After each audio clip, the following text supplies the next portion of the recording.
Mange pas ci, mange pas ça, c'est mauvais pour toi, mange pas trop gras, trop sucré, trop salé, mange 5 fruits et légumes par jour. Voilà, c'est à peu près tout ce qu'on nous assène à la télé et que l'on nous dit dans la vie, donc pour s'y retrouver, forcément, c'est pas simple. Dans cette vidéo, je vous aide à y voir plus clair et à découvrir les principes de base pour une alimentation de qualité, pleine de vitalité. Allez, on commence tout de suite, juste après ça.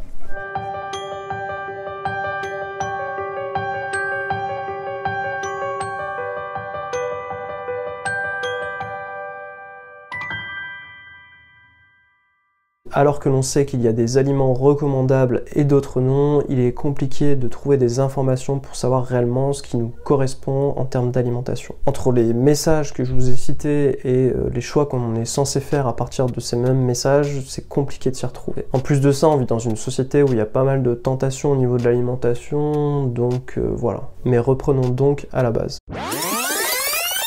Sans alimentation, notre organisme n'aurait pas l'énergie nécessaire pour fonctionner. N'étant pas des plantes, on ne peut pas produire directement notre énergie à partir des éléments, de l'air et des différents gaz. Il nous faut donc consommer d'autres organismes, qu'ils soient végétaux ou animaux, pour pouvoir fonctionner. Seulement voilà, la nature est ainsi faite qu'on ne peut pas consommer n'importe quoi. Les capacités de digestion des êtres humains s'appliquent à certains aliments dans certaines conditions. Il existe des principes généraux qui différencient une alimentation de qualité, une alimentation dite physiologique et une alimentation mauvaise. C'est l'objet de cette vidéo où je vous partage 3 points sur lesquels votre alimentation ne doit pas déroger pour qu'elle vous apporte santé et vitalité. Tout d'abord, et c'est essentiel, il faut que chaque aliment soit acheté brut. Brut, c'est-à-dire l'état dans lequel la nature nous le fournit. Cela concerne donc les fruits, les légumes, les produits animaux comme la viande et le poisson, mais aussi les produits laitiers sous certaines conditions. Bien sûr, on pourra à partir de cet aliment brut cuisiner et donc cuire cet aliment. Le corps dispose en fait d'outils particuliers pour pouvoir utiliser l'énergie qui se trouve justement dans ces aliments. C'est ce que l'on appelle en fait les enzymes digestives, qui sont en fait comme des ciseaux qui viennent couper les aliments pour les transformer en plus petites molécules que le corps pourra ensuite utiliser pour son propre fonctionnement. La spécificité de ces enzymes, c'est qu'elles ne peuvent pas découper n'importe quel aliment et que donc on ne pourra pas extraire l'énergie de n'importe quel aliment. Un aliment non brut, donc un aliment transformé ou pire encore ultra transformé, ne pourra donc pas être utilisé par le corps puisqu'il ne pourra pas être découpé par les enzymes spécifiques dont nous disposons. Son potentiel énergétique donc restera inexploité. Pire encore, au-delà du fait qu'ils ne sont pas utiles d'un point de vue nutritionnel puisqu'ils ne peuvent pas être digérés, ils vont stagner dans l'estomac, dans les intestins et provoquer des troubles digestifs. Le plus néfaste d'entre eux, eh bien, c'est la porosité intestinale. Sous l'effet de ces aliments qui stagnent, la barrière intestinale qui normalement est étanche va devenir poreuse. Ce trouble digestif a été lié à de nombreuses maladies dites civilisationnelles, c'est-à-dire des maladies induites par notre mode de vie, le mode de vie de notre civilisation et notamment l'alimentation. C'est le cas par exemple du diabète, des maladies cardiovasculaires, mais aussi de l'ostéoporose, de la fibromyalgie et bien d'autres affections. Cette porosité est donc en fait le résultat d'une alimentation inadaptée, une alimentation basée sur des produits qui sont transformés ou ultra transformés. Si vous souhaitez plus d'informations pour savoir comment ces produits provoquent une porosité intestinale, je vous invite à consulter ma vidéo sur le sujet que vous pourrez trouver juste ici ou en fin de vidéo. Mais restez avec moi, j'ai encore beaucoup de choses à vous dire. En fait, en mangeant des produits non bruts, c'est comme si vous mettiez dans votre moteur diesel de l'huile de friture. Alors du coup, au début, ça marche, mais au fur et à mesure du temps, le moteur va s'encrasser, puisqu'il n'est pas fait pour recevoir ce type de carburant en particulier. Et bien c'est pareil pour les humains et l'alimentation.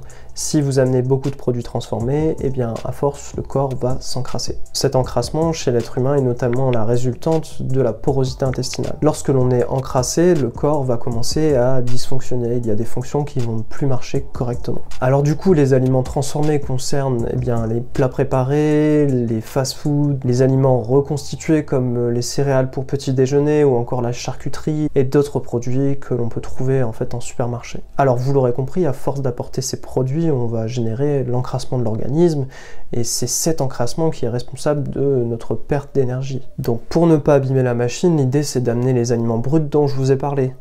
Les fruits, les légumes, les produits animaux comme les œufs, la viande, le poisson si on le désire, pourquoi pas également certains produits laitiers. Alors quand même, petit conseil supplémentaire dans ce premier conseil principal, c'est de ne pas trop cuire les aliments. Si on cuit trop les aliments, on modifie les molécules qui les composent, et donc du coup, potentiellement, on arrive au même problème que pour les aliments transformés par l'industrie.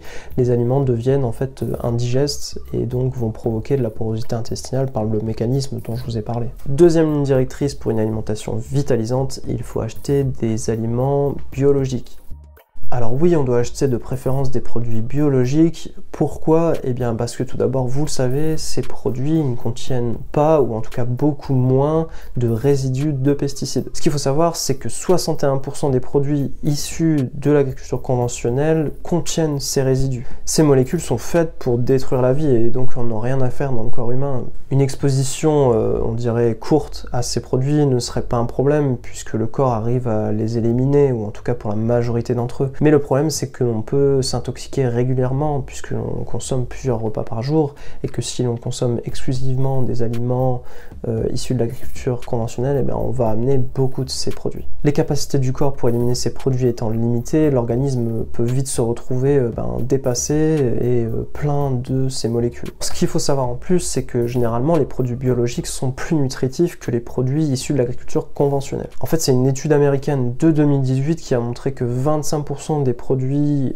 biologiques étaient plus riches nutritionnellement que leurs homologues de l'agriculture conventionnelle. Il y a aussi une méta-étude donc de 2014 qui a rassemblé 343 études et qui a montré que les produits bio contenaient généralement beaucoup plus de vitamine C, de vitamine E, mais également de caroténoïdes. Donc inviter les aliments biologiques dans votre alimentation, au-delà de vous éviter l'exposition aux produits chimiques, va vous permettre d'avoir accès à plus de nutriments. Cela permettra à votre organisme d'avoir plus de micronutrition et donc de mieux fonctionner. Troisième petit conseil pour une alimentation vitalisante, c'est d'acheter des produits locaux et de saison. Pourquoi local? Eh bien parce que les aliments parcourent moins de chemin et donc le temps entre le champ et l'assiette est réduit et donc l'aliment va mieux se conserver, mieux conserver ses valeurs nutritives. Il faut savoir également que les transports stressent les aliments et donc abîment les produits qui seront moins nutritifs. Dans le cadre d'une alimentation locale, on a beaucoup moins de transport et donc beaucoup moins ce phénomène de perte nutritionnelle. Alors pourquoi de saison? Parce qu'on peut très bien trouver des tomates en Bretagne en plein hiver, mais le problème c'est qu'elles ont poussé dans des serres et généralement hors sol.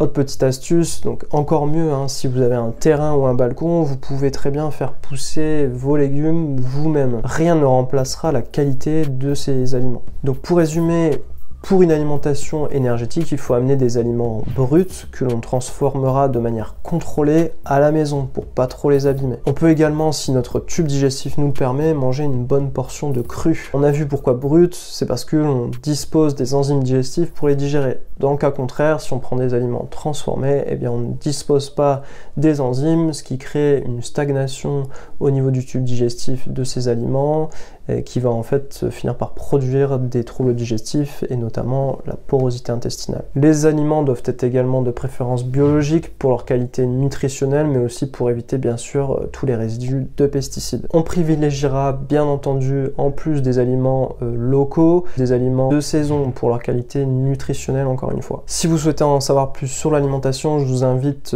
comme je vous y ai invité plus tôt, à consulter la vidéo sur comment d'une alimentation déséquilibrée on peut arriver à la porosité intestinale. Elle vous aidera à mieux comprendre l'intérêt d'une alimentation physiologique, une alimentation donc basée sur les produits dont je viens de vous parler et dans les conditions que je viens de vous exposer. Pour toute question, n'hésitez pas à m'envoyer un email à l'adresse que j'indique dans la description. Si vous n'êtes pas encore abonné, je vous invite à le faire. Je publie une vidéo santé chaque semaine. En attendant, restez sur la chaîne, plein de vidéos vous attendent pour prendre soin de votre santé. Allez, à tout de suite.